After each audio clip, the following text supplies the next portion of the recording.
অরিজিৎ সিং এর গান যেমনভাবে নজর কাড়ে ভক্তদের, ঠিক সেভাবেই তার জীবনচর্চা নিয়েও মানুষের মনে আগ্রহ প্রচুর। এত সাদামাটা জীবনযাপন এই বাংলার ছেলেকে খানিক আরো অনেকটা মানুষের মনে জায়গা করে দিয়েছে।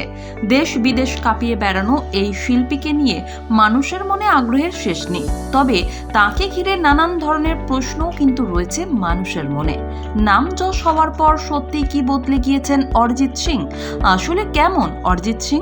সম্প্রতি একটি সাক্ষাৎকারে এ বিষয়ে নিজেই জানালেন সে কথা। সঞ্চালক অরিজিৎকে প্রশ্ন করেছিলেন, মানুষ হয়তো মনে মনে ভাববে আপনার কাছে 500 কোটি টাকা আছে, বা ধরুন কেউ ভাবে আপনার ক্যালিফোর্নিয়ায় একটি বাংলো রয়েছে। অনেকে মনে করেন রোজ আপনি রাতে পার্টি করেন, অথবা সিনেমায় গান করার জন্য 1 কোটি টাকা পান। এমন অনেক ধারণা রয়েছে মানুষের মধ্যে। তবে সত্যিটা মানুষ জানে না, বা জানার সম্ভাবনাও খুব কম। একজন আপনার সম্পর্কে এক রকম ভাবেন। আসলে আপনি কেমন? সঞ্চালকের প্রতিটা উদাহরণের মাঝেই দেখা গেল অরিজিতের অবাক হওয়া হাসি। 500 কোটি টাকা থেকে শুরু করে বিলাসবহুল ফ্ল্যাট, এসব শুনে খানিক ভিড়মি খাওয়ার জোগাড়। তার কথায় অরিজিৎ সিং ছোটবেলায় যে নাম আর এখনের নামের মধ্যে একটা পার্থক্য রয়েছে, সেটা সব দিক থেকেই। এই নামটা তো ছোট থেকেই ছিল, স্কুলেও সকলে ডেকেছে, নিজে সইও করেছি।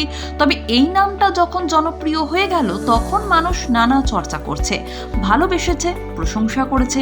এবার যখন চারপাশের এত মানুষ এই নামটা ধরে ডাকে, তখন তাদের জীবনের সঙ্গে জড়িয়ে যেতে দেখি নিজেকে। তখন মনে হয়, না, এটা শুধু আমার নাম নয়, এটা একটা পারসেপশন। আমায় তো কেউ নাম ধরে ডাকেই না, এমনকি কাছের বন্ধুরাও নয়। তিনি আরো বলেন, ওরা নামটা ধরে যখন ডাকাডাকি করে তখন বেশি মজাই করে। আমার কাছেও নামটা সেই জোকস হয়ে গিয়েছে। তিনি আরো বলেন, ওরা নামটা ধরে যখন ডাকে তখন তার থেকে বেশি মজাই করে। আমার কাছেও নামটা তাই জোকস হয়ে গিয়েছে ব্যক্তিগত জীবনে, এবং একই সঙ্গে বিরক্তিকরও বটে কখনো কখনো। একটা সময় এরকমও হয়েছিল, নিজের গান শুনলেই বিরক্ত লাগতো। এখন আর সেটা হয় না, অভ্যস্ত হয়ে গিয়েছি, বাকিরা শুনছে ভেবে থেমে যায়। অরিজিতের কথায়, একটা সময় বাড়িতেও গান শুনলে বলতাম দয়া করে শোনো না। এমন একটা সিচুয়েশন তৈরি হয়ে গিয়েছিল যে আমি বাড়ি থাকলে গান চলতো না। এখন ধীরে ধীরে সেগুলোর বদল হয়ে গিয়েছে। নিজেকে এই সমস্ত সিচুয়েশনের সঙ্গে অভ্যস্ত করে নিয়েছি।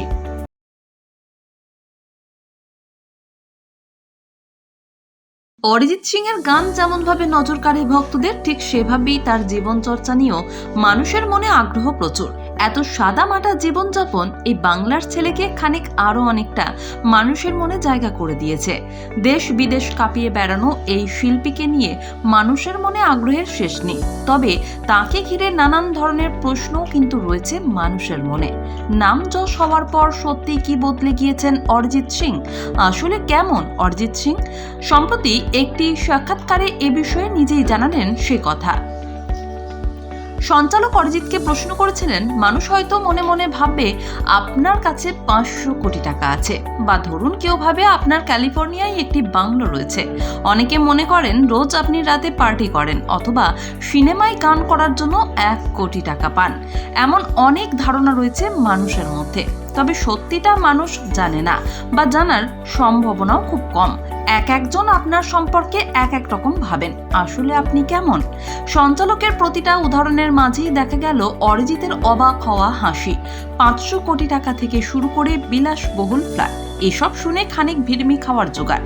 তার কথায় অরিজিৎ সিং ছোটবেলায় যে নাম আর এখনের নামের মধ্যে একটা পার্থক্য রয়েছে, সেটা সব দিক থেকেই। এই নামটা তো ছোট থেকেই ছিল, স্কুলেও সকলে ডেকেছে, নিজে সইও করেছি। তবে এই নামটা যখন জনপ্রিয় হয়ে গেল, তখন মানুষ নানা চর্চা করছে, ভালোবেসেছে, প্রশংসা করেছে। এবার যখন চারপাশের এত মানুষ এই নামটা ধরে ডাকে, তখন তাদের জীবনের সঙ্গে জড়িয়ে যেতে দেখি নিজেকে। তখন মনে হয়, না, এটা শুধু আমার নাম নয়, এটা একটা পারসেপশন। আমায় তো কেউ নাম ধরে ডাকেই না, এমনকি কাছের বন্ধুরাও নয়। তিনি আরো বলেন, ওরা নামটা ধরে যখন ডাকাডাকি করে তখন বেশি মজাই করে। আমার কাছেও নামটা সেই জোকস হয়ে গিয়েছে। তিনি আরো বলেন, ওরা নামটা ধরে যখন ডাকে তখন তার থেকে বেশি মজাই করে। আমার কাছেও নামটা তাই জোকস হয়ে গিয়েছে ব্যক্তিগত জীবনে, এবং একই সঙ্গে বিরক্তিকরও বটে কখনো কখনো। একটা সময় এরকমও হয়েছিল, নিজের গান শুনলেই বিরক্ত লাগতো। এখন আর সেটা হয় না, অভ্যস্ত হয়ে গিয়েছি, বাকিরা শুনছে ভেবে থেমে যায়। অরিজিতের কথায় একটা সময় বাড়িতেও গান শুনলে বলতাম দয়া করে শোনো না। এমন একটা সিচুয়েশন তৈরি হয়ে গিয়েছিল যে আমি বাড়ি থাকলে গান চলতো না। এখন ধীরে ধীরে সেগুলোর বদল হয়ে গিয়েছে। নিজেকে এই সমস্ত সিচুয়েশনের সঙ্গে অভ্যস্ত করে নিয়েছি।